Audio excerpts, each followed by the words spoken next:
موضوعي أنا في جمال بالماضي. جمال بالماضي يعيشوا بالماضي.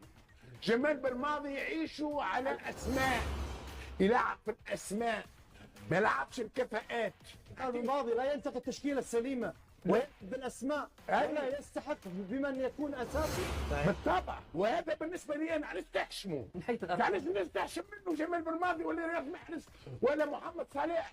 نقولوا الحقيقه. معناته يرحل جمال بالماضي. لو لم يكن جمال بالماضي، اي مدرب كان فوق كان يدرب الفريق الجزائري، اي مدرب يقصى من النهائيات كاس العالم يخرج من الدوري كاس افريقيا. والله جمال بالماضي يحبوا الشعب الجزائري، لانه جمال بالماضي بك الجرينتا نتاعو وك التشنج نتاعو كذا يحبوه، يحسوه ليهم، يتعب فتحي تكلم بصراحه اكثر، يرحل جمال بالماضي الان؟ لا مش الان، ولكن بعد نهايه